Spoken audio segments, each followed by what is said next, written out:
soon as the screen, there we go. Well, here it goes, buddy. Episode 1.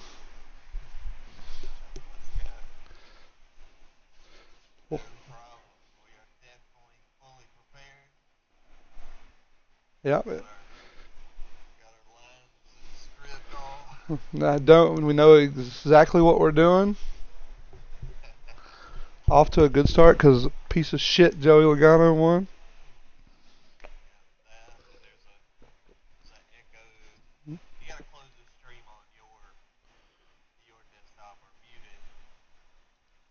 No problem. And it doesn't sound like I'm coming through. I wasn't hearing my voice back to me, but I was hearing yours back to me. So Oh, you're right. Hold on. That's because I gotta go to that. All right, now you're good. Emma? Yeah. I'll,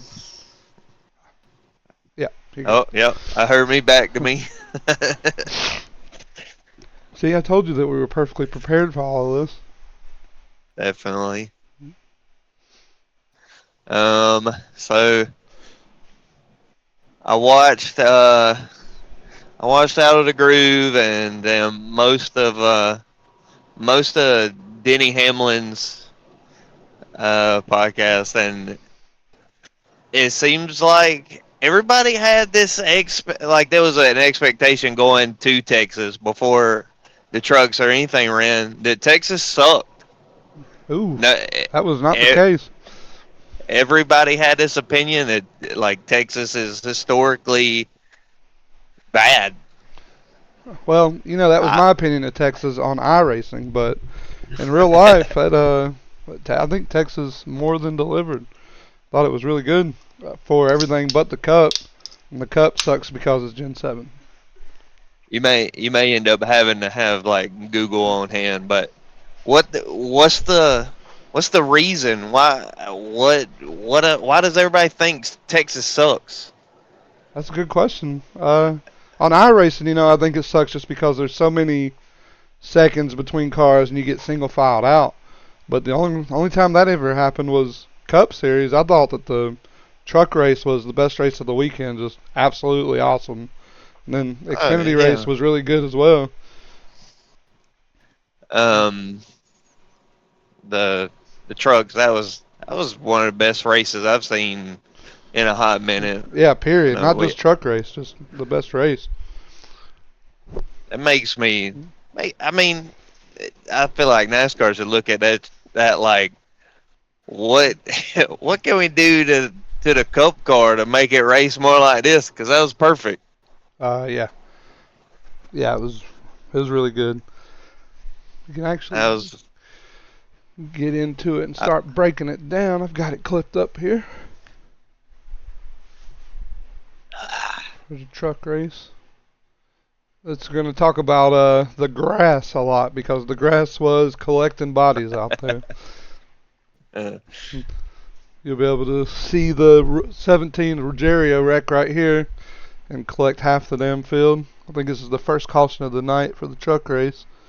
this is the one where he just completely explode. Like, was this the first real? I think the first guy to hit the grass. Yeah, Yeah, his front end I'm just exploded. I'm pretty sure there was a landmine down there in the infield that he hit because it was ugly. You did not want to touch the grass, that's for sure. It had been raining all weekend. Ground was soft. You don't want to go down there. Boom! God almighty. And poor Honeycutt's got nowhere to go. He's going to get caught up in it. It's just, it's not good. Yeah, a landmine down there is pretty good way to put it. The guy's tire rolling. I mean, oof. That is rough, to say the least. Yeah, man, that left front, as soon as it gets down in there, it just digs, pops the whole front end of the truck up. Yeah, he was the first, but he was definitely not the last for it to happen to. It's I know you want to peek and see around you, but just wait till you do the trial before you do it, because it's not a good time. Yeah, we talked about this before. I guess that just comes from them wanting to take a peek on the inside, get an idea of what's coming, better Yeah, judge of distance between them and turn one. Because I imagine you can't see nothing when you ride on somebody's bumper on the restart right there. it got to the point where I was like, if I was the spotter and he was getting close, I think I'd just tell him he had a car inside. Don't go down there, buddy. Just stay away from there. You got you got getting close to the grass. That might have been what I would say as a spotter. Close to the grass, close to the grass. Yeah, Give them an idea of the distance because that's the most important factor of the truck race was keeping your truck out of the grass. yeah. We seen it some in the Xfinity too. It's not good. I don't remember seeing it happen in the Cup race, No, but I know no, the I Xfinity don't. and the trucks I don't, both it happened to pretty bad. I don't believe I've seen any Cup drivers peek through the grass. I think that caution brought us to the end of stage one, where Grant Enfinger, Mills, and Crafton round out the top three. But man, the whole just like from stage one, these guys were getting after it. Like it was such good racing all the way through. They I've seen it. It looked like this at Rockingham too, but the trucks they just get close to each other so much during the race, like throwing the trucks in there really hard into the corner, like. And when they get close and they're beating them, they're also beating them, banging, like touching each other's race cars, and still able to make runs at the same time. That's the best part of the trucks to me is that they can beat the hell out of each other, throw throw the car in there or the truck in there like into the corners fast as hell on the inside or the outside of somebody, and still like come up with a competitive run leaving the corner. That's just something that the Xfinity kind of does, but Cup Series just can't do Yeah, anymore with the new car. to me it was fun to see them like the way that they raced around each other. Like they could make passes easily, and they could also, if they were having a hard time, pack air on the side and get the guy loose and be able to pass that way. And the Cup drivers been talking about that. That's like the one thing that's missing from the Cup Series is you can't make any moves with the air in front of your car, but you can definitely still do it in the trucks and Xfinity, Yeah, and and hopefully, makes for good racing. hopefully everybody watching was as hype about stage one as we were, because I know we were like, oh my god, this is going to be a crazy race, because they were from the green flag to checker flag, just getting after it. It's crazy. This is the What's start next? of What happened stage. next, Ray? This is the start of stage two. The Lane Riggs wreck. It's not good. It's another one of those grass collecting people.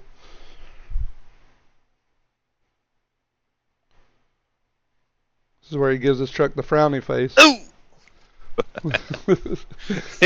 It's funny. Same shit. He just pops the front end up like. Yeah, I think this is what we were just talking about. I think the 66, if I remember, ends up packing air on the side, and he just gets loose going through the tri-oval.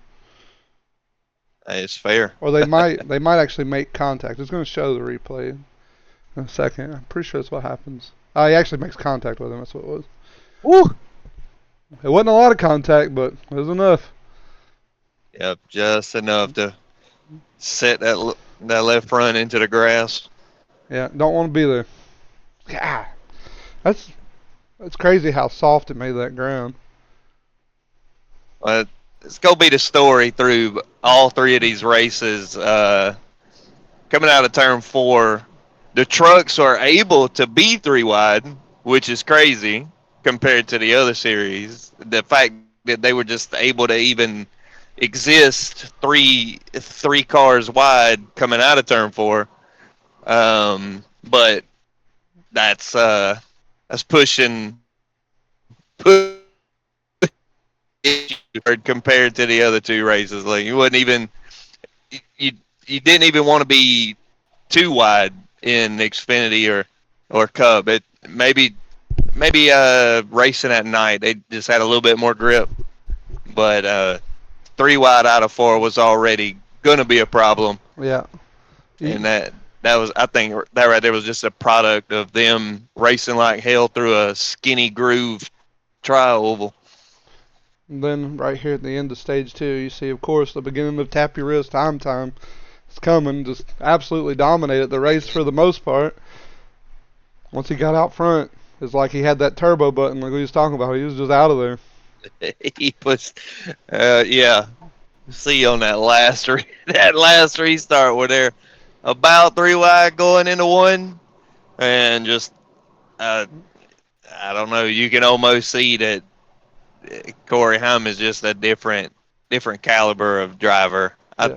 He's like, it shows there. Like it's unfortunate for him that he's even in the situation at the end that he's in.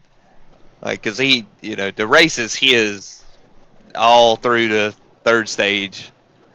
He's no contest. Yeah. Just a freak. Yeah, you can see the gap right there from him to second. It was a pretty good gap that he had growing. I know Carson Hocevar ran good the whole race and struggled. You see him down there in 11th with what is it, a failed alternator? Battery or alternator, yeah. Yeah, they kept having to change the battery out. Hold on, Ray. I'm looking at a frozen screen. I'm still looking at the end of stage 2. Do you got something else on right now? No, that's where you're at. Okay. Yeah, I was just covering the scoring pylon here to see if I could remember anything else that happened from here. I just seen Hocevar's name. Knew that he was, ran good, but kept having to come in and change his batteries out. And then, yeah, I feel like at some point they had a play like they were just going to stay out until the truck died, and he was just going, see what he could do. Maybe hope for a caution, I think, is what they was doing until they finally brought it in. We'll move it into the story of the weekend for the truck and the Xfinity race, scoring loops. Wes, I hate scoring loops. I don't like it. We gotta fix it. Now, full disclosure, I'm a Roger Carruth fan. I'm biased, but I just don't like scoring loops. I think it should be whoever's in front when the yellow comes out. We've got enough cameras and technology now that it shouldn't be a problem to where we have to go back to an imaginary line on the track. Yeah, so I listened to whoever it was. Maybe it was Clinton Boyer talking about it in the Cup broadcast, and so the only time that they don't use a scoring loop is if it's a white flag. If it's a white flag and they have to throw the caution, then it's at whatever point they throw the caution, whoever's in the lead is the winner of the race. Right. Because the only time it's not scoring loop is a final lap, but every other caution it has always been a loop. Why ain't we ever heard of the scoring loop until now? I mean, I've heard about it, but it's just that it was so weird here at Texas. It seemed like it popped up more than it does anywhere else, especially through the weekend. Be honest with you, buddy, I ain't never heard of a scoring loop. I thought it was always whoever was leading when the caution came out. No, you see Roger on the bottom here. He's pretty strong, and I think they got the scoring loop long. We'll talk about it here in another slide in a second. But like you see here, it's green. Ooh, and he's got a whole He's maybe a little bit behind. out there in front of them too. Yeah, like to me, he looks in front. He might be a little bit behind the 99, but we'll move it along. Right there where you got it, pause. He's definitely in front of both of them by a little bit. The light just changed, so I think that's a Roger lead right there. To me, that's what it looks like. Definitely what we wanted. If anybody comes across this, we're huge Roger Carruth fans. Big supporter of that son of a bitch. Want to see him do good every race he's in. Yeah, and then you see I got the scoring loops right there. Roger out, and it's still green in the frame that they show us. The next frame is when the caution dropped, and I want to say that they were well past this line, and to me they were well past this line. And you remember they showed the scoring loop that they used was turn 1, This one. Yeah. coming to turn 2. Yeah, we went all the way back to this. Or was it this? Not, well, between them two, the ones. So I guess the line between 1 and 2, but So this that's one. the start of the loop that they used Yeah, which going is into turn 1. which is crazy because I just showed you they were well past this line when the caution came. Yeah, that it was questionable whether or not they were past that middle one of the backstretch. Yeah. So I don't know. For sure, it would have came Uh, back to here, and I don't think that the 11 was in the lead here. I think it would have had to been 71 or 99. It was wishful, definitely for us to, Well, because we're biased toward Raja. But in hindsight or being realistic, there, like this is the only reason either of those two trucks, or besides Corey Heim, are even in this frame is because of the restart. You know. Yeah. And then you see, I think that no matter what, Corey Heim probably would have been able to get past everybody and win the race, but it wouldn't have been as easy for him.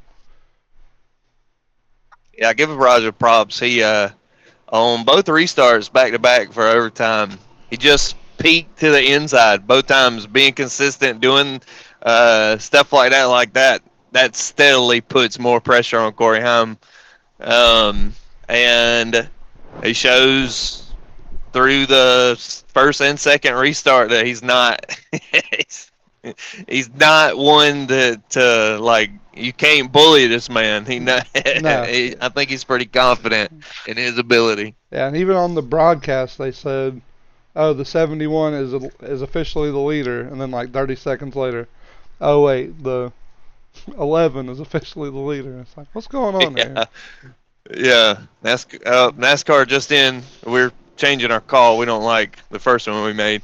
here? Yeah, terrible. Yeah.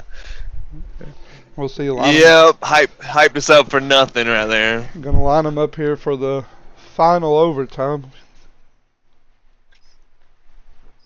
Look, he makes the same move where he like peeks to the inside. Yeah, I think Heim, he doesn't shut the door here. He slams it, but he does take a peek. Of course, after we get off the grass, we don't want to die. Yep, little peek, close the door.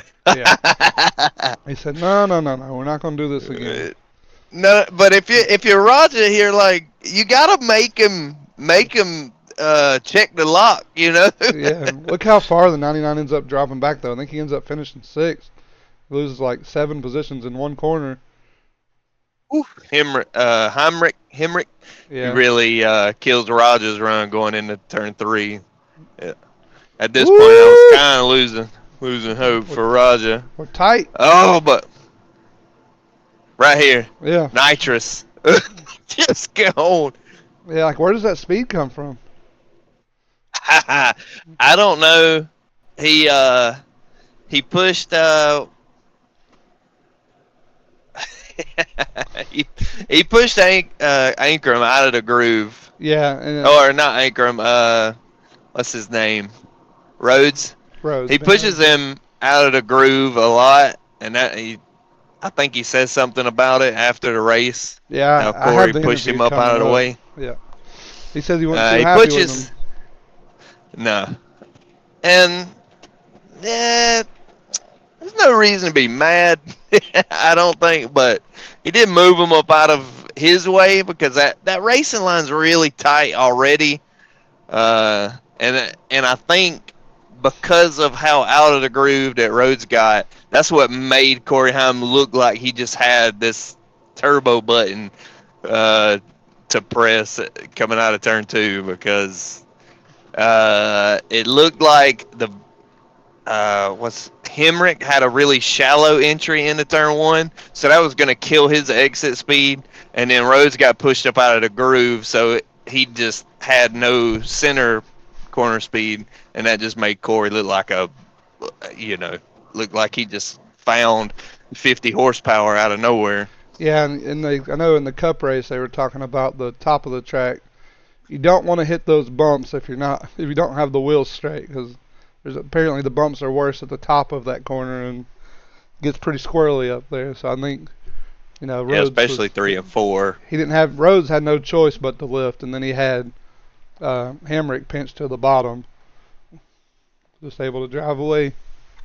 But either way, baller ass race. That was insane.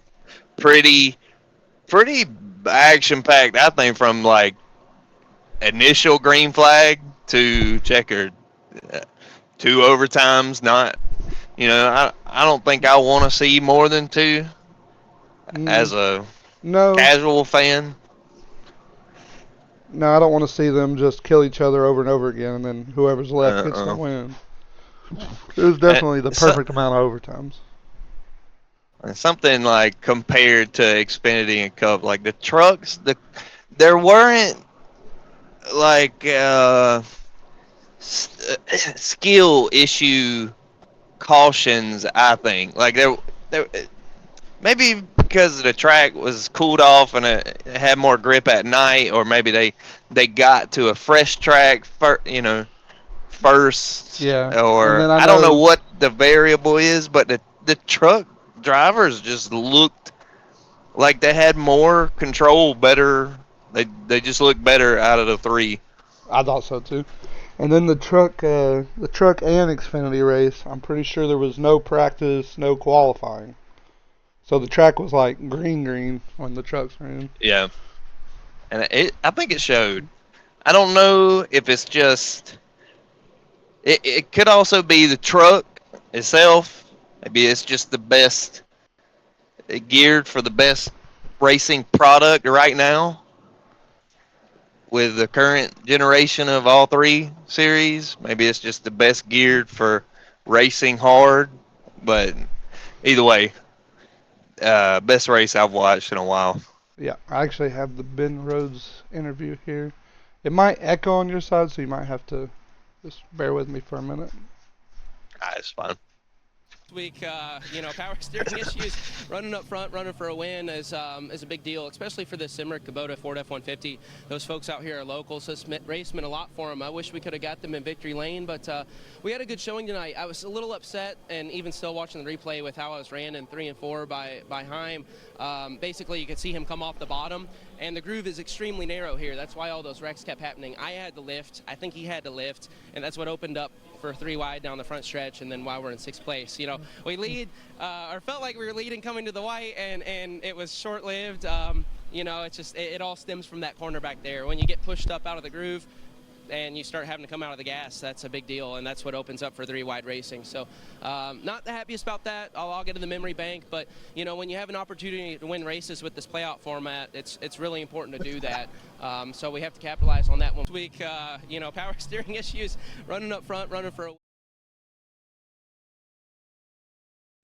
How we feel about that? Well, he says he says I'm gonna lock that into the memory bank like he wants to get some payback for it. I don't know Or like if he's not afraid to use him up in the future. Like I feel like he felt he got used up, but I think that if you're Heim, you've dominated the whole race. You don't want to see it slip away, so you run somebody as hard as you have to.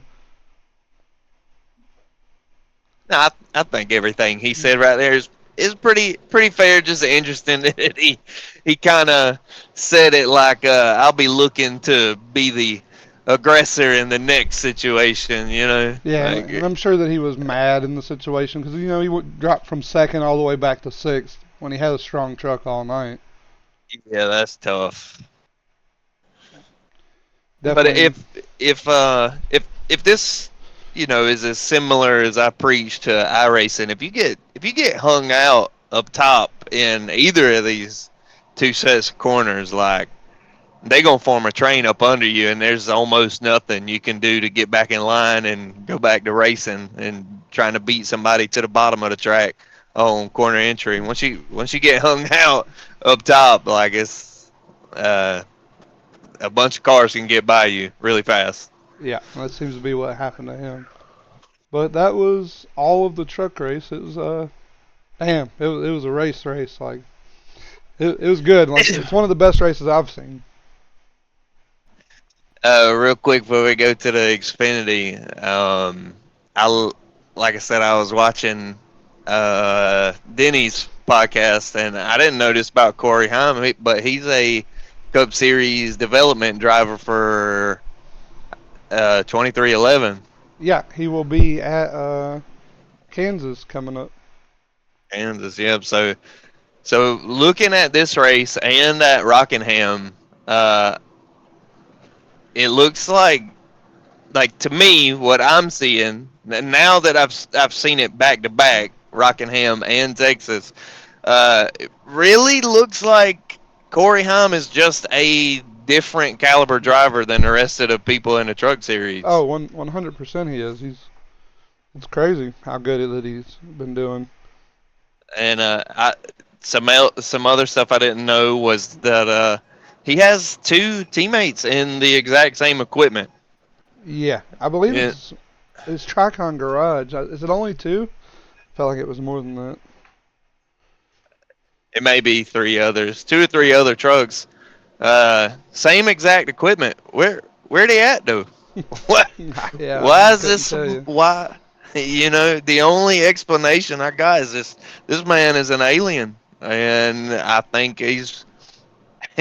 I just found out he has a developed, Yeah, a he's position a for 2311. yeah, developmental So- driver for 2311. He And he'll be running the Cup at Kansas. We'll see what he does. I mean, he's proven to me that he deserves it, and I'm all for not even somebody that looks like that in the trucks. I think it's been like this for a long time, but I don't see a reason where you have to run this man through Xfinity. no. But he is so his team is the 5, the 11, the 15, and the 17. So you see Tanner Gray up there. We saw 17 hit the landmine earlier. Yeah. And then the 5 is, what's her name? It's the girl. Her name's Tony Breidinger or something like that. Okay. She probably still needs some work, but they ain't got nothing to worry about because they're going to get plenty of funding because Corey Haim's got them on their back right now.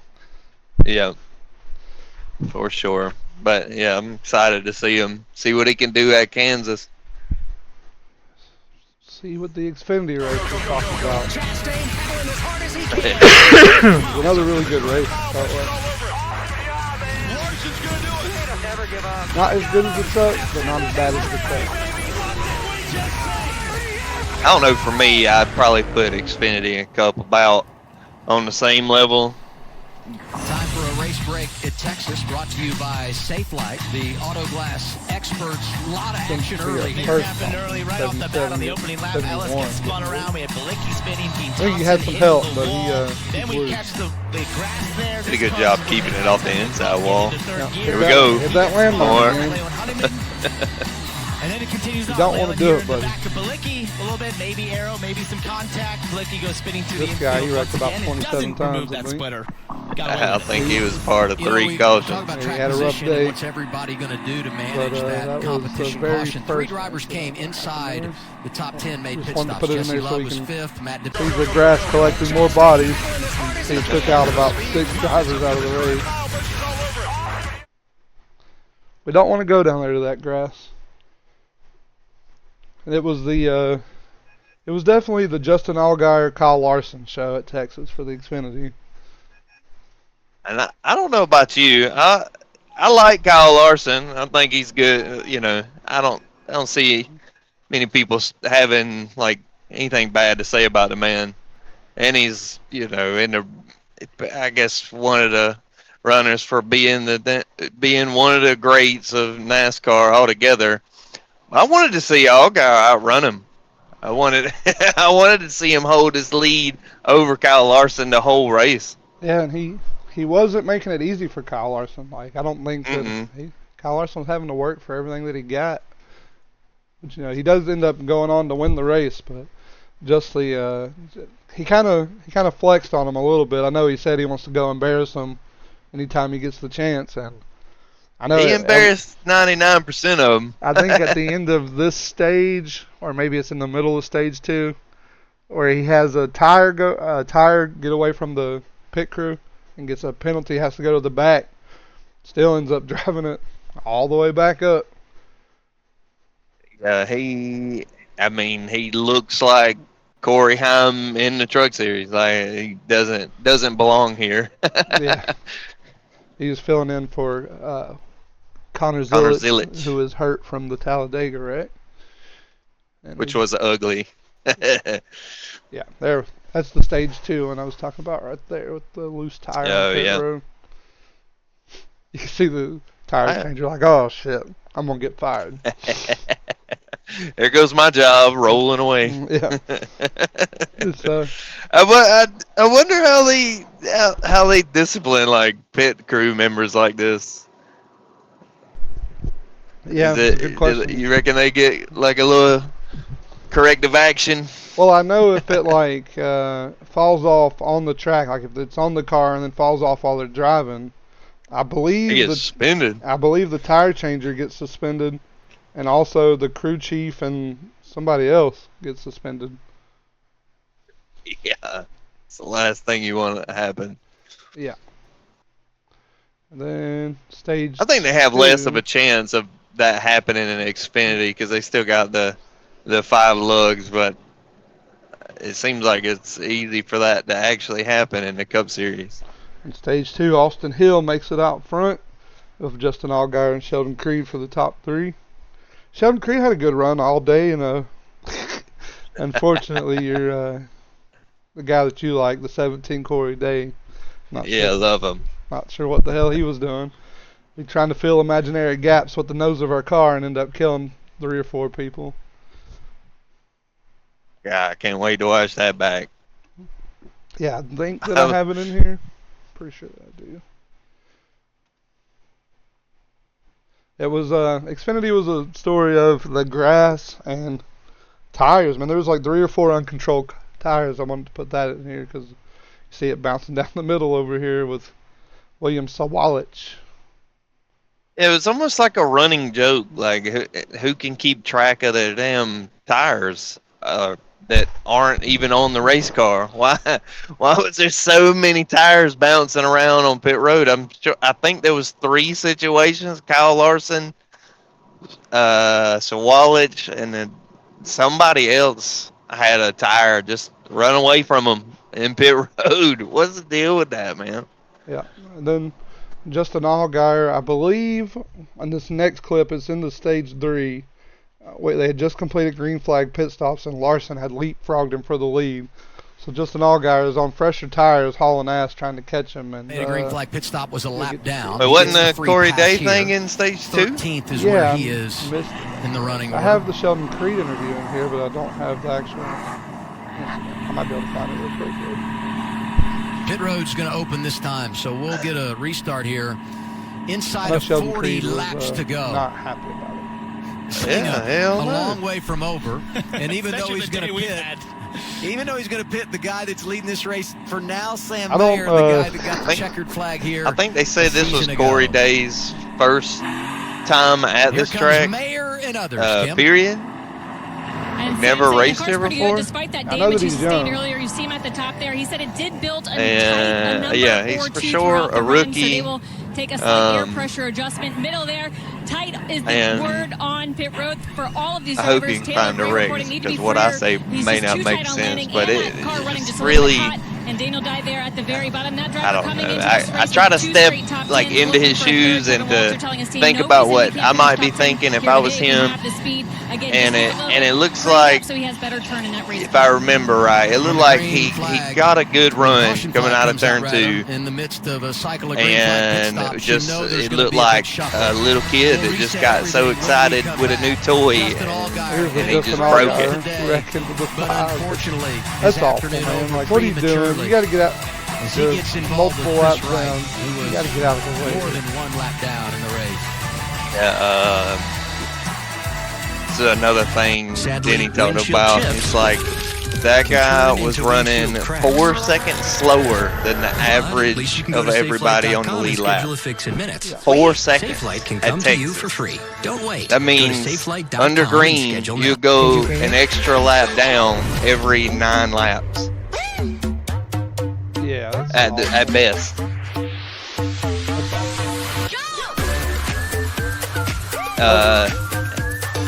just moves it up in front of Allgaier. And to make matters worse, whoever made the call for Allgaier to pit, I don't know if you remember while we was watching it, I was trying to get across the unit. That some bitch needs to get into pits now. Like Larson just pitted, and there was clear track in front of Larson and Allgaier. Like they both had clear track in front of them, and they were coming up to lap traffic, and that's when Larson pitted. That's beautiful. That's perfect call. And I don't know if it's I don't know who made the call for Allgaier to stay out 2 or 3 more laps, but he ran into traffic, lost time in between when he and Larson pitted, and then because of that, he came out to a crowded track. And so part of the reason that they wrecked was he was trying to make up lost time between his and Larson's pit stop. Yeah. So you got to imagine he was in that car with his teeth grinding and elbows out trying to make up some lost time, and then here's this car that's running 4 seconds slower than him, taking up a lane and a half of the racetrack. Yeah, and then goes low, goes high, cuts it back down low. It's like he couldn't figure out how to get out of the way. Just hold your line, man. I just need you to hold your line. Let me figure out how to get around you. Mm-hmm. That's how it works in in iRacing for sure. Somebody slips up into your driving line after you've already got the plan together on how you're going to get around them the most efficient way. It'll piss you off for one, but then also just cause a wreck. And that's what it did right here. Ended both their races. I don't know if it ended the guy that got in his way, but yeah, just an Allgaier race was definitely over after he had a strong race car. Probably the only one that could have contended with Kyle Larson before the win. Yeah. I was going to say, Kim, you knew there was I wish somebody else would have hit him. You know, take out somebody back there in 20th or something that's trying to get around him. Not the one guy that could have raced beside Kyle Larson. It goes to what we talked about. That would have been good to see all the way to the end. I was sitting here like, why do I have this clip in here? And then I remembered that it's actually the crew chief audio in here from Kyle Larson. Oh, yeah. We wanted to talk about that. So I'll play that real quick. Because of the compromise of track position. And some guys came that we didn't anticipate would come down pit road there.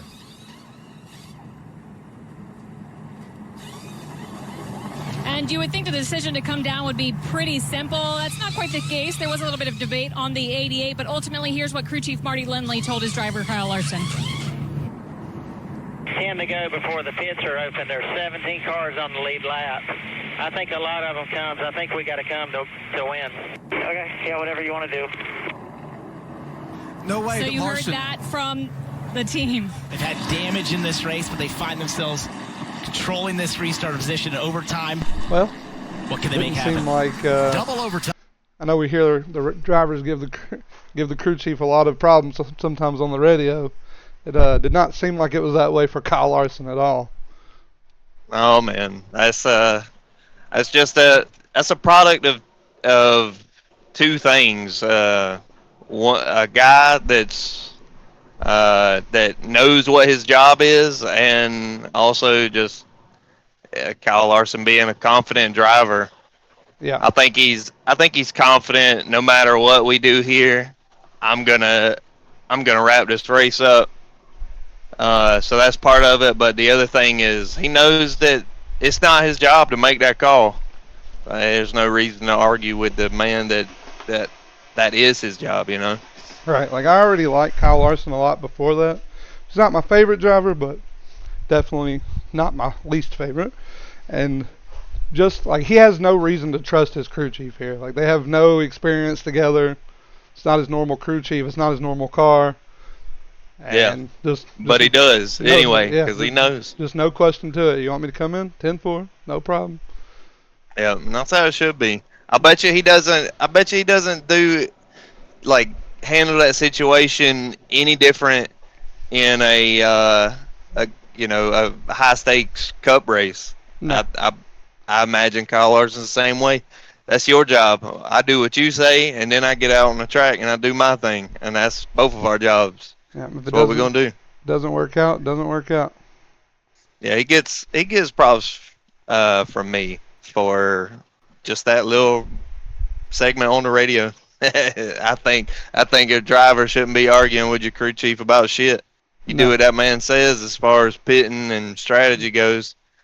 Yeah, I feel like if he doesn't end the conversation with what do you think about it or how you feel about it, I think we just do what the hell he's telling us to do. Yeah. He's on that he'll box ask for your input when you need it, or when he needs it. Yeah. And just like the the truck race, Xfinity race went into pace car going to pull down here. Mayer Larson. Get to see Kyle Larson hold it down for the W for Junior Motorsports. And here they come to so the I don't Echo think Park Conor restart Village zone. gets points after I was looking at the points that I posted in the Discord. Oh, really? Yeah, because Sanchez was into the back bumper of Larson there. Taylor Gray gets in the back bumper of results from Sam Texas and Mayer. the update to the points. Give him a push, it has Conor Village dropping in Michael points, lost even though the momentum. 88 won. Here comes Larson I think it must be driver. 88 takes the lead. Oh no, and Nick's into the wall Yeah, it's there. gotta Got be. too high up. That's a hard hit. Sam Mayer trying to Woo! fight Taylor Gray on the Everybody kept it outside, together, and that though. all opened it up for Larson on those newer tires when Sam sort of got sideways in through turns 1 and 2. Larson back to the white flag. Remember, once he takes the white flag, I wish he could have gave us the Corey Day rig. I wanted to break that one down. Sam Mayer there for second. I think Oh, he's man. a bit too far back to make a run at Larson there. And he's just gone already. He's too high as well. Gapped him. Great effort By the for time he Taylor takes Gray the to white get to flag, second. it's over with. Kyle Larson filling in for the injured Connor Zilic. Found out midweek he was going to It was drive good. the I thought that I 88. clipped it. It took him a while to get there, but he proves once again just I how clipped it good so he much, I is. forgot what I Kyle did. Larson once again at Texas. Don't worry, that. Great car, Marty. Good job. Buddy, thanks for stepping up for Connor. Awesome. There's Connor Zilic up there.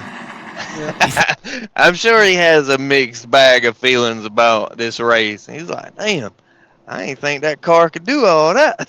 Right. Wait, it shit don't do like that when I'm driving it. Yeah.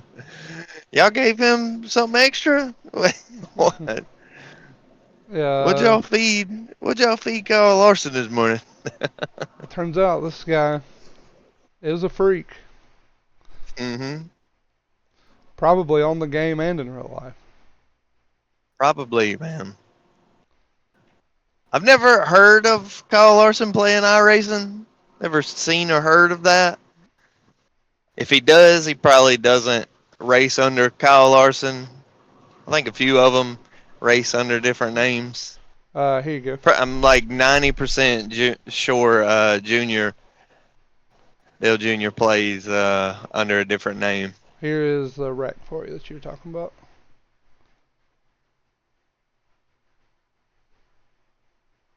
They're right here. The battle for third. Boom. Hold on, let him play it. Yeah. From a different camera here. Hey, buddy, you're not clear. Here we you know go. what he said? Clear enough. Look, he sees a gap. The gap's closed. And he said, nah, actually it's not. Yeah, it's closed-ish is what he said. That's bad, man. Just looking at it from these angles is awful. Yeah, so like I said when we was watching it, you got like two reasonable options. Well, three reasonable options. You wait till you get on the backstretch here and you line up with the outside car, or you line up with the inside car and take your run and push one of them through to the next corner, which that doesn't help your cause by a crazy amount, but you at least get one of the cars clear so you can set up to make a move on both of them. You just have to take it, one at a time. Even though he's a rookie, you should be I think as a rookie, you should be more patient with the runs that you get because you're not as comfortable in these cars and at this track as everybody else around you. That's how I would feel about it. That's option 1 and 2. Option 3 is really just concede, check up. Like you don't have nowhere to go. Realize that and just stay in line, wait for an opportunity. But he went with option 4.5 and decided he was gonna I don't know, make the most reckless move I seen all weekend. Basically, it's like the same as watching somebody slamming in a door repetitively, and you're like, maybe I should put my fingers in there. It's the exact same thing. Like, that door is going to close. And he said, well, I'm going to put my nose in there anyway. Let's see what happens. I just think that was the most embarrassing move all weekend. Like, these Xfinity guys, these ain't slouches. I don't know. I feel like you're at this level, you're expected to not do crap like that. Yeah. That wasn't out of frustration. That wasn't, well, it may have been, but I don't know. To me, with the little bit of just straight iRacing experience that I have, that just looks like a. And it's what are you doing? Move. It's rushed. Like, we're in the middle of stage 2. You're running in the top 5, buddy. We've got time. You're doing good. Just stay right there. Let's come up with another result. If that was my first time at that track in that car, all the things that were against him. If I come out of this race or finish a stage, earn stage points. If I earn any stage points or finish inside the top 15, I'm going home and buying drinks for everybody or something. You know what I mean? I'm excited about that. Yeah, and that will take us into the dud of the weekend compared to the other 2 races, the Cup Series. Yeah, so I was watching this race start, and from the first green flag, immediately I'm like, oh man, this is gonna be a snoozer like Talladega, like a bunch of other Cup races. I had high hopes because Las Vegas looked so good, and it's the next. Very similarly shaped the track. next mile and a half. Yeah. Yeah. But it started off so slow. They got single filed out within like 6 laps, and it started out off. Well, not awful, just snoozer. Yeah, this was about the time that I got to turn my phone on for the first time and watch it. It was around this lap when Denny blew it up, and I was like, well, it's going to be a good day. Denny Hamlin's blowing up. But turns out I would have much rather Denny not blow up and win the race than Joey Logano. But, it didn't look like there was too much excitement going on in stage 1. No, it was so boring. I thought it was just gonna be, I didn't think the top 5 was gonna change through the rest of stage 1. I didn't even see this happen because I got up. I had to go run to the grocery store for my wife, and I missed this.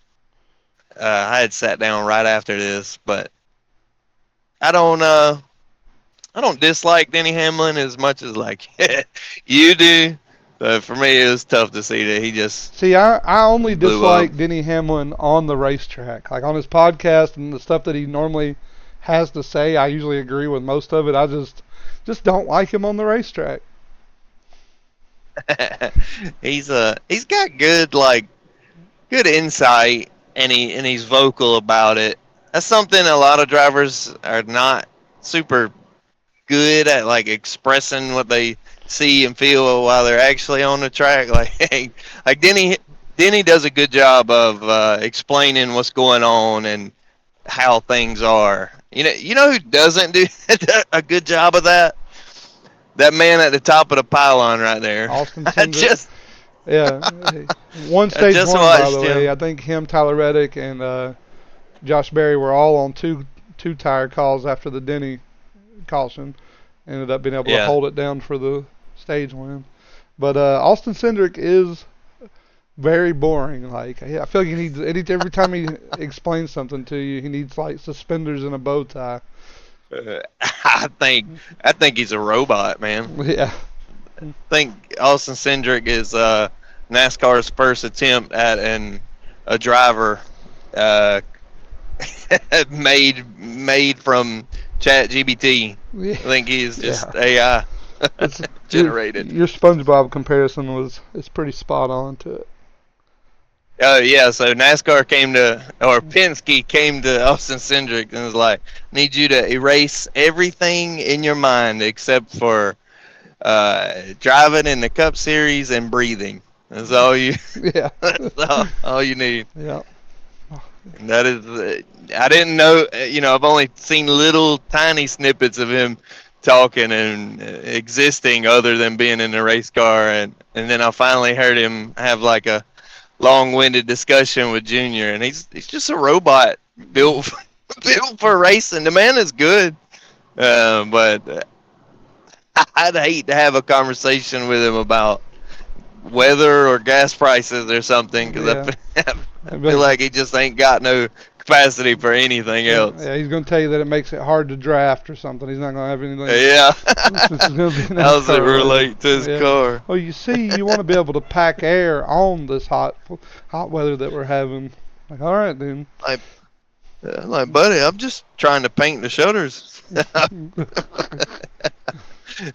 most exciting thing that happened in the race, Jamie McMurray somehow feeds a kangaroo in the infield. I think he's feeding it Code Red Mountain Dew. I'm not sure what's in that bottle, but it's red. So.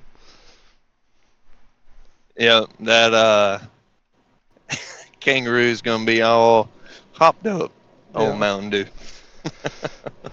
Then we get into our stage 2 cautions.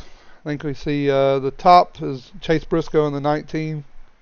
Get up. Here's some heartbreak right here. He gets up there in that groove that's it's not meant to be raced on, apparently, at Texas. It's up there, but you don't want to be up there. Oh, you mean Briscoe? Yeah. Yeah, the top left, and then heartbreaking. Yeah, our leader Josh Berry trying to get around a lap car, just loses it. I believe he lost it in the same bumps, passing the lap car high. Yeah.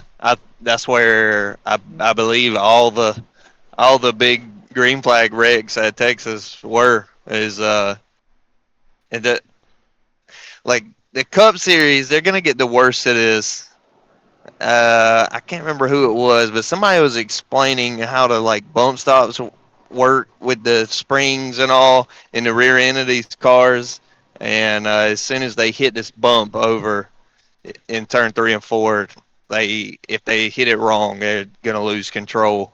Yeah, I believe. I don't think this was a lack of skill at all. I think it's just they have their car set up to be really good in 1 and 2, to be stiff back there, and then when they hit this bump in 3 and 4, they just lose control. William Byron's out front here, but I know his car is messed up. The splitter took damage from right here. Turning. Was it Cole Custer? I think that he ends up turning here in the 41. And as hard as those cars hit right there, and you look at that splitter damage and the fender damage, that'll pretty much probably end William Byron's day. He does land perfectly in his box, though. Yeah, I mean, backwards. William Byron took 2 and was just trying to get out of there in the lead. Which, he did, but he wasn't trying to bend a toe link and damage the splitter in the process. No, he's just trying to get Custer in there perfectly, just the wrong way. But, that was calculated by Willie B. I think Bubba Wallace hits the wall here and causes a wreck. Byron taking off. Up out of that groove. We're too high. We gotta get down car there. where the steering angle is off just a bit. Almost 3 wide right there. I think somebody might have helped and him. he catches. This is the big one. Gregson. Yeah. Bowman up and into the wall, and Allmendinger. Yeah, they lined up that wreck going into turn 1. Yeah, we see attempting to be 3 wide. It's just not a good idea. Alex Bowman, Noah Gregson before. We knew that these restarts were going to continue to get like more and I more think that is physical. AJ We saw him get Allmendinger. into the wall got all jammed up there off of turn 2, and Bubba lost control of his car, and that just caused a chain of events. Seventh I think Bowman's race was basically done. Yeah, after that wreck. I think that he ended up breaking a toe. Qualified up in the top 10. He We're going to qualified get 10th. into the He clip ran in that the I top want to 10 talk about until the first pit me stop. off the most. They had a It's the 20-second damn pit stop. Kevin and Harvick that put him comment back in the 30s in the running that he order, makes. and he never really recovered. EP favorite Jordan Tavares leads the DC Defenders. This dude is something special. Against the San Antonio Brahmas. Touchdown! What a play! Fox UFL Friday kicks off at 8 Eastern. Oh, I forgot. Poor Carson. To Truck Country. Welcome to the NASCAR Craftsman Truck Series. Larry. Yeah, Mike, if you're going to split it in half, the window is open now over the next 5 to 10 laps. If you're going to go as far as you can on fuel, that's about lap 230 to 235, which is about 20 to 25 laps from now. All right, green flag pit stops have begun. Josh Berry has just come out from the garage back on track. Yeah, and you look at those pit crew rankings right there, see a really big difference between that 5 crew and that 12 crew, and this is probably going to come down to what happens on pit road right here. Because right now, if the 5 car loses that track position to the 12, this race is, you know, if it goes green, it's probably over. Well, we asked some of the drivers about.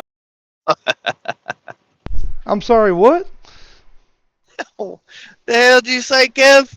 Like, dude, I love Kevin Harvick, but that is a horrible take. If it stays green and the 12 gets by the 5, the race is over. What? There's on what planet, buddy? There's 56 laps to go. What leads you to this conclusion? Like, we still have to pit, and what it said, Kyle Larson's pit crew was ranked 6th, and his was like 24th or something, 23rd. So where's the information, or where's the yeah, what leads you to this conclusion?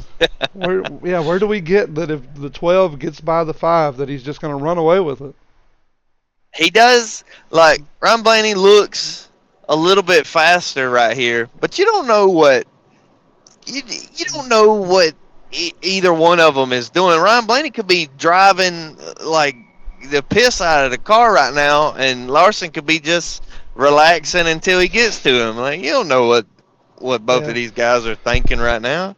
To say that the race is over if Ryan Blaney gets by is, I don't know, that's absurd. Yeah, to me that was a pretty horrible take from Kevin Harvick to say that. Like, what has Ryan Blaney done to lead you to believe that if he gets in front of Kyle Larson, he's just going to drive away from him? Yeah, that's pretty silly. I was going to say, Kevin Harvick.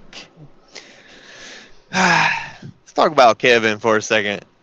So, one of the heroes of the late 90s or early 2000s, I guess. Crazy NASCAR rookie. And now he's got this huge role as like a broadcaster, and he has his own, or I guess it's not Dirty Mo that his podcast is on, right? It's like the NASCAR networks. Yeah. Happy Hour with Kevin Harvick.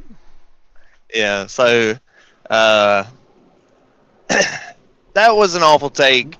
And also, don't send Kevin Harvick down there to interview Cletus McFarland no more. Have you watched that? No, I haven't seen it.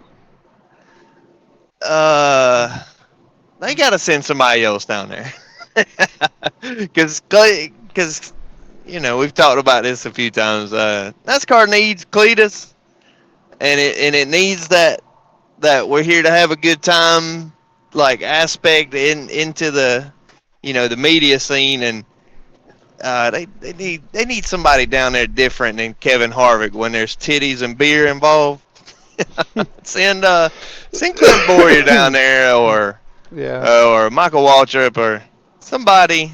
Send Todd Bodine down there. Talk to Cletus. Well, I don't want to see Todd Bodine's sausage fingers on the video ever again. Like, you can put his audio on there, but I don't want to see his thick ass fingers holding that little microphone. But so did you watch Kevin Harvick and Cletus? No, I haven't seen it. After Talladega? Well, Cletus has these big lines talking about what happens on Talladega Boulevard. Evidently there was, and Kevin Harvick even said there was some girl like walking around completely naked, just walking nonchalant down Talladega Boulevard. But like, I don't know, there was Cletus right here on your right, this like talking about how much fun he's having at Talladega, and there's Mr. Business interviewing him. That's kind of what Kevin Harvick was. It wasn't a good match for the good time vibes. I lost a little bit of respect for Kevin Harvick the past two things I've seen him in. I didn't lose any respect for Kevin Harvick this weekend, but he did make me lose some brain cells with that comment of the 12 gets by the 5, this race is over. What? I don't know. He just lost some points altogether for me. That was a terrible take on what was going on. For sure. Well, this is what we talked about. Yeah, these guys are, they just get more and more aggressive and take more and more chances as this goes on. With the big fuck up, these cautions just keep coming. Yeah. He is crab walking that thing though. That thing is all got that fire. We Tokyo drifting it back to the pits after we killed Ryan Priest. He's got it. I mean, he's all in the ass down pit road. Yeah, he is. Dude. You heard him on the radio. He's like, watch your speed. You watched my speed. I can't even look out my windshield. They actually tell the pit crew, don't get over the wall until he stops just in case. You hear him say it on the radio. But see him back here, host of this our wreck look at the is angle awful. in which It's that car is 100% pointed versus a car on the outside of him. Brother, man, look, he's already. Like, we got to turn the wheel. Hey, buddy, we got to turn the wheel. You know what? Never mind. Just do whatever. Priest gets into the wall. I'll turn him over. Bring it in. Hosbar just kept coming up the racetrack right there and run him out of room, dude. Got the yeah, 60 that's out of awful, room man. Got himself back he was already running Ryan Priest up the track. When those cars take off, but it's like he overestimated how much grip he was gonna get coming out of turn 2. This is ugly. This view is awful. Wait, awful. was that turn 4? That's 2, I think. Oh, that's turn 2. This view is awful. Like, when it shows the in-car view, look at Ryan Priest looking at him out of the corner of his eye. If I click that much, you'll see he's looking at him like, dude, are we going to turn? What are we doing? Turned by Cole Custer. There may have been contact. Yeah, here it goes. All trying to check You'll be able to see them Ryan Priest looking at him out of the corner of his eye. Look. Like, are we good? What are we doing? Saw him looking at him out of the corner of his eye. Yeah, let go of that thing, cuz. He won't be very happy about that. Wreck, man. Let's watch from Chris Buescher. Yeah, and that's a product of I want this position way more than I want to finish the race. Yeah. The only way you can get voted. And that sucks that it comes from Carson Hosbar. I really like the guy, man. Let's talk about how the world was out to get Chris Buescher this race. I swear he dodged every wreck that happened. Every last one of them, Chris Buescher was having to drive through it somehow. They talked about him like he was fast as hell, Travis too. Peterson He just is the crew chief for Michael getting, McDowell. They're on those older tires. We talked like, about that. What's that confidence caught level up right in now, the Travis? oldest You guys mess. think you got what you need here? Yeah. And then our poor boy, Brad Keselowski, man. Woo! What an awful season he's having. Like, I watched the what's it called? The Out of the Groove video for this race, and he broke down basically these same stats. Poor Brad. Poor Brad. Yeah, if you were to show these stats and be like, you believe this guy was a damn NASCAR Cup champion, you'd be like, yeah, somebody's lying. There ain't no way. It's awful. No laps led, 32nd in points, 0 top 10s. Just can't catch a break. Yep. See him in the frame with somebody that's same situation, just different outcomes, I guess. Kyle Busch is actually not doing too terrible. Wasn't he top 16 right now? Yeah. Like 16th, I think. Yeah, I believe he is just above the cut line in points. Kyle Busch has actually strung together some decent finishes, and I think a handful of stage points. I mean, just this wreck right here collected some really good race cars. Brad Yep, Keselowski, you got Cindric up there. Kyle Busch, and then the rookie Cole Custer in the 41. But man, can't catch a break, and of course that leads us to the Joey Logano win.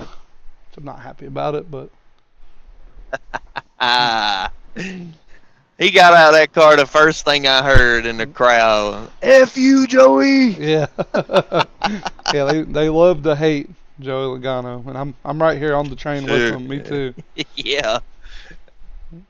No, I mean, we've talked about it a million times, but this man does some really petty crap. I just can't get behind him as a competitor. I don't like the stuff he does.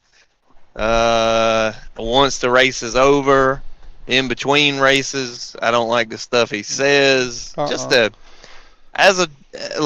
Just his driving is all, he's good. He's experienced. He knows he's making a lot of the right decisions on the track, but everything else, he's pretty scummy. In my opinion, Ford doesn't have a very likable driver except for Josh Berry. Josh Berry's the only Ford, and maybe Chris Buescher, are the only Ford drivers that are like, okay, those two guys seem like they're okay. But Logano, Blaney, they're both kind of shitheads. Austin Cindric is boring as hell. It's a robot, man. Brad Keselowski, boring. It's like there's nothing to like to make you want to like them, you know. Well, at least Brad, at least he is an entertaining driver to watch. Yeah. Like super speedways and stuff, right? I'm trying to think of who else is in it for it. Oh, Ryan Preece. He never it's just like, yeah, whatever. He's there. He's there. He's upside down. Yeah, he's flying through. Yeah, I'm flying through the air again. Well, but I think if 3 or 4 more laps, I think Ross Chastain wins this race. It looked like he was in a rocket ship on that last restart. Yeah, he had a good car at the end of the race. He passed by. Sucks for. He passed by Ryan Blaney, who was going to blow Kyle Larson's doors off if he got by him. Well, if that's the case, then Ross Chastain was definitely faster than that. But. Yeah, where was the? If Ryan Blaney gets the lead, he's going to run away with this race. Where was that at the end of this race? Yeah. What happened? Because Ross Chastain passed him about 30 miles an hour faster than Ryan Blaney was going. Yeah, that button that Corey Haim had, it looked like Chastain had it when he was going up under Blaney. Yeah. So my biggest takeaway from this race was, wow, the Cup Series still sucks. And also, you can tell that the Cup Series sucks because look at the shitheads in the top 10. Like, Eric Jones is up here, Ricky Stenhouse Jr. is up here, John Hunter Nemechek, Austin Dillon, Daniel Suarez. I was about to say, you skipped over Austin Dillon. Yeah, Daniel Suarez. I mean, he was a good, actually, historically a good pick for today's race. Austin Dillon.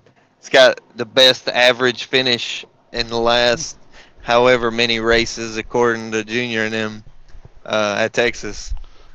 I don't think Austin Dillon's bad, but he is a shithead, and he will kill you for a win. Yeah, he'll kill you and you and 2 other people. No problem. Now, granted, the people that he killed, it couldn't have happened to better people, but he's not afraid to damn drive it through if he has to. Yeah. I don't super care for Austin Dillon. No, he's another one of those drivers that's like, well, he's here, whatever. Richard Childress is down to a 2-car team now. It's just him and Kyle Busch. As of some of last year and this year, Kyle Busch, I want to see him do. I want to see him do good somewhere, like finish a whole race and fight for the win. I don't know. I want to see Kyle Busch up there fighting for a dub. I don't know if it's because he's just done a better job at being a person outside of the race car. But for me, something in me, I just want to see Kyle Busch do good at one of these races. Yeah, it wouldn't hurt my feelings any. I didn't like Kyle Busch, but the last couple of years it's kind of changed that. It's like, okay, well, now he's kind of calmed down a little bit. Which we only got one more race before the All-Star race. We'll go to Kansas and then All-Star race at North Wilkesboro. And then after North Wilkesboro, we'll get to see Kyle Larson attempt the double and goes Indianapolis 500 and then the Charlotte 600 laps at Charlotte. Think he makes both races this year? Yeah, as long as it don't rain on him, he should be. I think Rick Hendrick's going to do whatever he has to do to get him there. Yeah.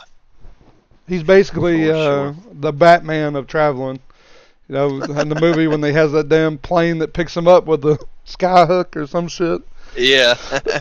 They'll do that for Kyle Larson if they have to. They're going to get him there. Because there's no playoff waiver this time, so. Yeah, I hope he does it.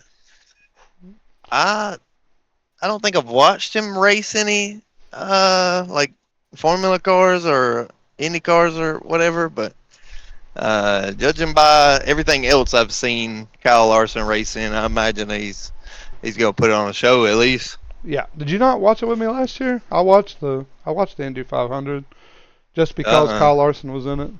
Well, we'll have it streaming this time live in our Discord for all of our YouTube subs. So if you want to watch the race with us, make sure you smash the sub button. Yeah. Well, how did he do? What happened? He was doing really good, actually. I think he was in the top 5, and then he got a speeding penalty on pit road, and it fucked his race from there. Well, so was he racing with what's the other freak everybody likes? Max Verstappen. Verstappen. I don't think he's in Indy. I don't even know. There's so many different like cars that look like that I know absolutely nothing about, and people that do are like, this guy's an idiot. Like, yeah, I am when it comes to that. I don't know. You could show me a Formula car and an Indy car, and I'd be like, yeah, they're both the same.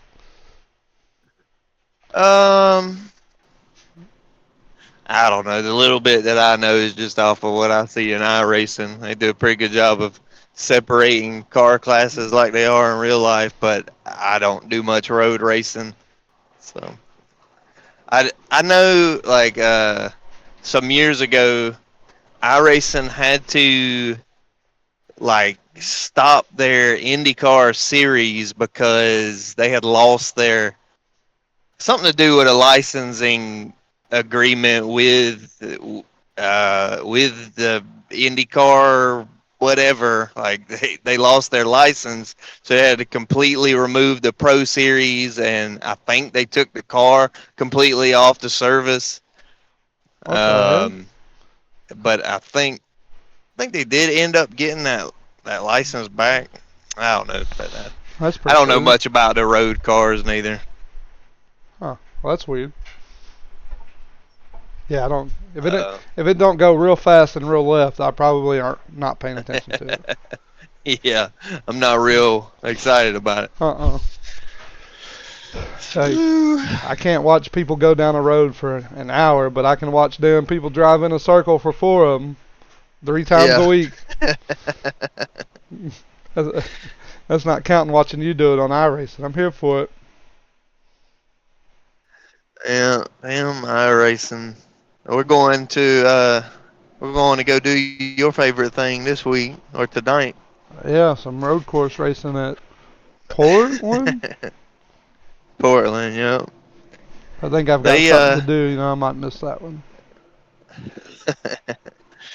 Everybody's been posting their like fastest lap time in the Discord, and when me and AC Baby was in there practicing, I'm like 2 seconds faster than any lap time I've seen anybody post. But I also think these dudes aren't. They're going in and like taking a session and just test driving from it. Yeah. And I think the car is a lot slower with a fuel tank a full fuel tank rather than the 65% that we set in our lobbies, like how it's going to be in the race. Yeah, probably so. I don't know. But yeah, I think that was it from Texas. I don't know if you got anything else you remember from this weekend that you want to talk about, but looking at the page, I remember now. I said it last night. I just remember it's not even a big deal, but it is interesting that every single manufacturer won this weekend. Yeah. Yeah, if you're a big manufacturer fan, you got to win on one of the 3 races. Yeah. Corey Heim in the Tundra. It's also then Larson in the JRM Chevy, and then Penske Ford and Joey Logano. And it's also that's cool. Funny that it was like flipped of how you would think it would be. Like the big race was the worst one. The Xfinity was in the middle where it's supposed to be, and the truck was supposed to be like the lowest level of NASCAR driving, was like by far the best racing. Yeah, and like on top of that, just to reiterate, like the truck race altogether from second on to the end of the field was great racing. We didn't clip out. Do you remember Malcolm in the middle? Getting in the middle. Yeah, he was very he was unhappy too. Yeah, he's pissed off. He was having a pretty decent run too. I think that's why he was so upset. Yeah. I want to see him do good, but it looks like it's hard for him to actually put a good race together. Yeah, I'm not sure what team he's on, but I'm sure it's not very many, and they're not too strong of a team. Right. And then the Xfinity race, I feel like I seen it was the Corey Day thing. He caused like 2 accidents. It wasn't just that one where he tried to thread the little tiny gap that disappeared. Yeah, he had another one late in the race too, where he completely totaled his car. I think he might have got into the infield actually. Either way, the weekend was interesting to me altogether because it really looked like the most talented or most in control drivers were in the Truck Series.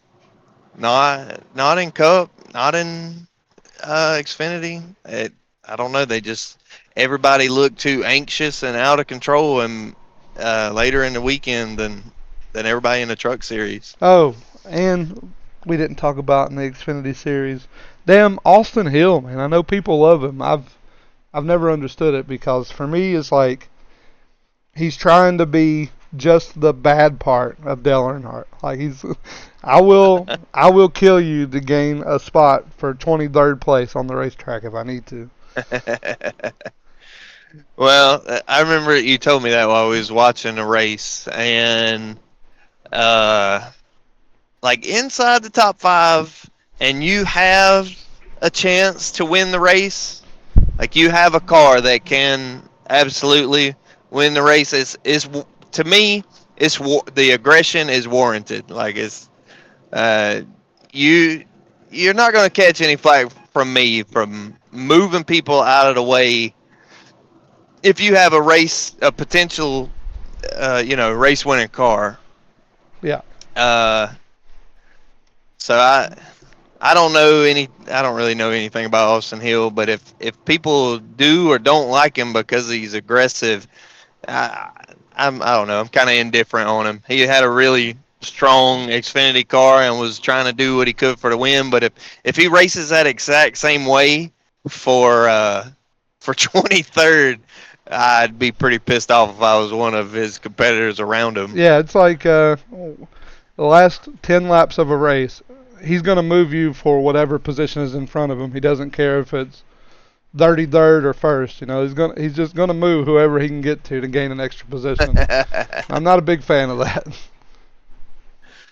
I don't know. It may not quite like just be the way that he races. I feel like you're gonna see some desperation out of people that's been in the truck or Xfinity series for longer than 2 or 3 years and haven't got any Cup traction. feel like you're gonna see some desperation out of drivers like that. Yeah. And that might be his. He just does it all on the last couple laps, no matter what. It might be just his last, kind of a last stand type deal. Also, from just looking at the screen that I have here, the idle screen, I think Corey Heim might be Joe Logano's 8th grade picture. Or not Joe Logano, Kyle Larson's 8th grade picture. Okay, so he does look like 13 in that picture. That's got to be an old picture. He doesn't look like that in like video. Yeah, it's probably that really from, like, does his not look like season. Corey Haim. No. That don't even look like him. Well, I think that's it, buddy. Yeah, as far as these races, man, I don't understand the negativity around Texas. No, not after that. If every races like that, I wouldn't understand it either. It was good. Probably the best altogether racing of the season. Possibly. Hopefully they bring that same 1.5 mile energy to Kansas on this weekend. I don't see how the trucks and Xfinity won't. It seems like that's just the shit to watch, man. There'll be no Xfinity. They put on a show. No Xfinity. Oh, this that's weekend. right. That's right. But we get an ARCA race on Friday, trucks on Saturday, Cup on Sunday. Got you. Ooh, hell, how many cautions are going to be in the ARCA race? Yeah. Hold on. Let's go ahead and set it right now. Over or under 7 cautions. Ooh, how many laps are they running? Hold on. Let me see.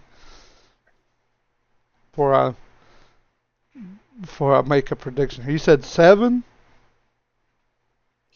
Yeah. Over or under 7. I think that's fair.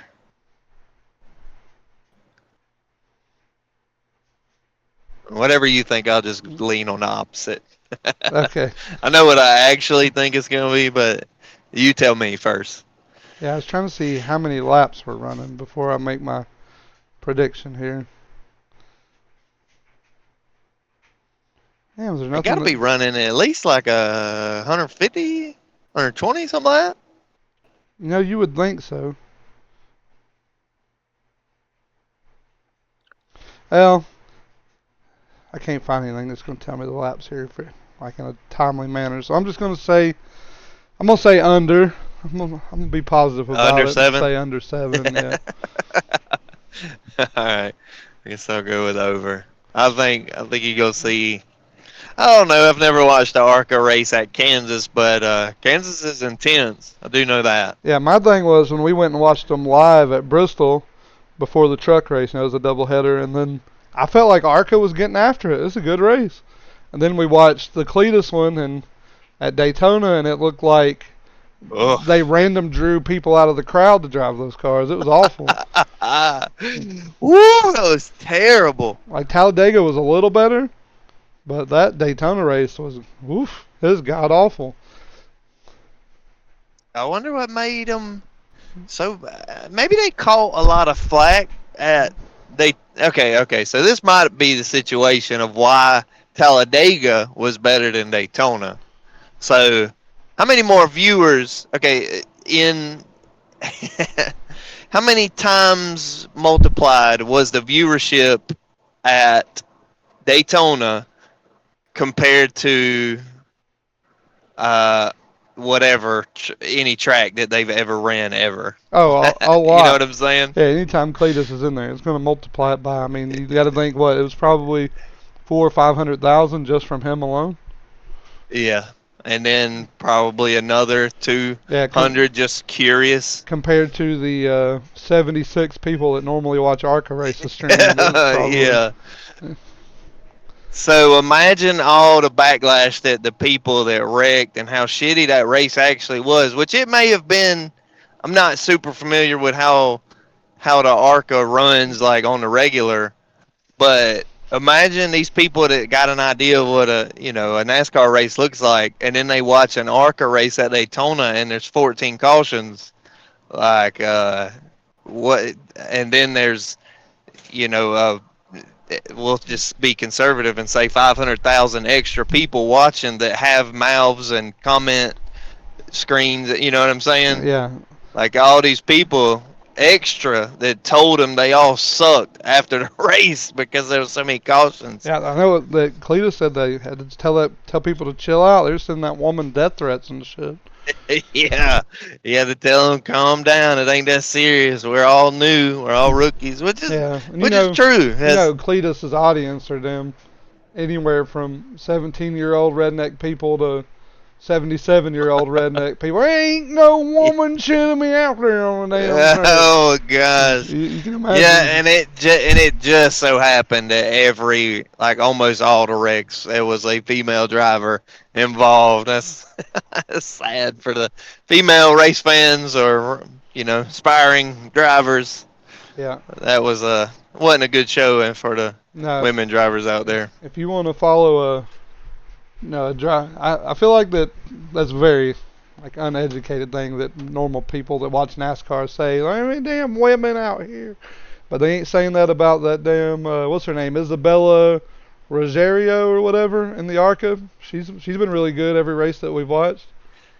Is that not the chick that she has a big dirt track background? Maybe. Like micro sprints or something like that? Maybe. I know she just turned 17. I want to say she's got a micro sprint background. And if it's the female that I'm thinking about, well, let me just say this. There are some crazy good female drivers in the micro sprints on dirt. I watched. And drag racing, too. That what's that girl's name? Forrest or whatever? She just set the fastest time. Oh, yeah. They just, something my daddies always say when I bring up these female drivers, they just ain't got a hold on it when there's a bunch of cars on the tracks. Well, that's not completely untrue for what we've seen so far. Hey, I think Danica finished second once, didn't she? No. Did not. Got a top 10 one time. Is that what it was? In the Cup Series. I don't remember anything about her Xfinity or truck ride, if she even was in a truck or Xfinity for any amount of time, but she qualified on, I remember specifically, she qualified on the pole once, and she finished in the top 10 once. It says that she won the Indy Japan 300 in 2008.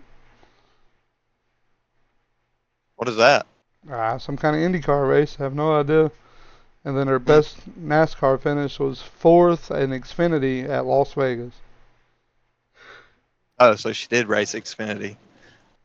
I don't think she spent hardly any time in Xfinity, and maybe none in trucks.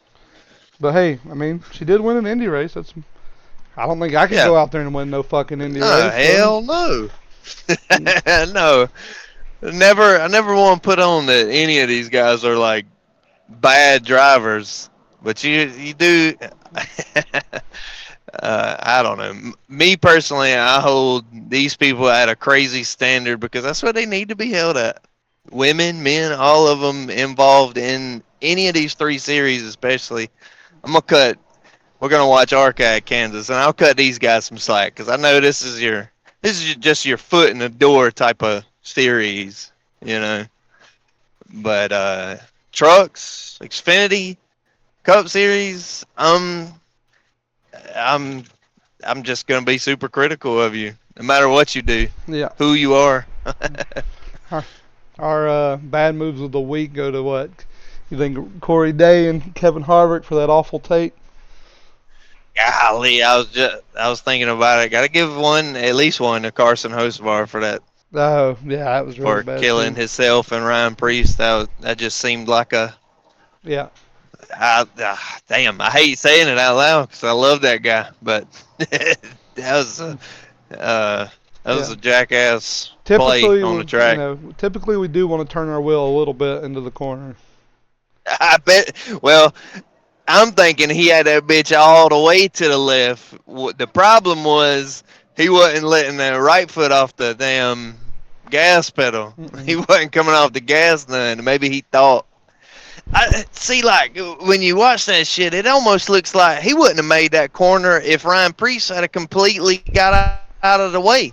No, I think we were getting into the wall a little bit. Either way, but we'll move on to Kansas and see what happens there. Yeah, I can't wait to see the different lines they take. Is it like a new thing at all the tracks, or maybe all the mile and a halves, or maybe just all the ovals all together? Are they putting that JB1 on every track that NASCAR goes to? No, I don't think so. Was it at Texas? Yeah. Oh, I didn't know that. No, I didn't. That's the first I've ever seen it on a mile and a half, I think. Yeah, I didn't know it was still a thing. I don't know if they It must have been a it. tire compound thing. Didn't you say it was a new tire compound there too? They had a new left side tire compound. That's probably what it was then, because it was the same thing at Bristol and they laid it down. So I'm guessing if it's any kind of a new tire compound, they're going to give them a little break with grip on the bottom early. I don't know if they just sprayed it on them. We need to look into what this like compound actually is, how it's applied, and how it reacts to heat and stuff. We need to look into that for next episode. I wasn't here at the start of the race, so I didn't even know that was a thing for Texas until you just told me. That's wild. They're doing it for mile and a half. Yeah, I didn't know about it neither until I watched Denny's stream. He was talking about, good Lord. He was talking about how, like, it was like his opinion. He was talking about how it like heats up once you put a few laps down on it, and it starts to give you a lot more grip after a few green flag laps. Yeah. I'm assuming the compound cools rapidly and then heats up rapidly if it's getting like slick under caution and then grippy after a few green flag laps. But I don't know. We'll do some research on that. Yeah. Well, let's move on to Kansas and see what happens. We'll be back next week for that. Every Tuesday, 8:30 a.m. Eastern Time. What else? Oh, hit the sub button, join the Discord if you want to catch the live races. We stream. If there's a race on TV, we'll stream it in the Discord. Yeah, if you got any specific races that you'd like to watch with us or you'd like for us to cover, just let us know in the comments. Yeah, feel free to tell us that we're stupid and we have horrible takes. We'll accept that as well. Yeah, absolutely. All right, buddy, let's run it back at Kansas next week for episode 1. I feel like it went pretty smooth here. Yeah. Yeah, I tried to not be I'm talking during an episode. It's kind of what it felt like, but then it didn't. So whatever. Golly, now I'm in traffic. My shit starts beeping in my ear.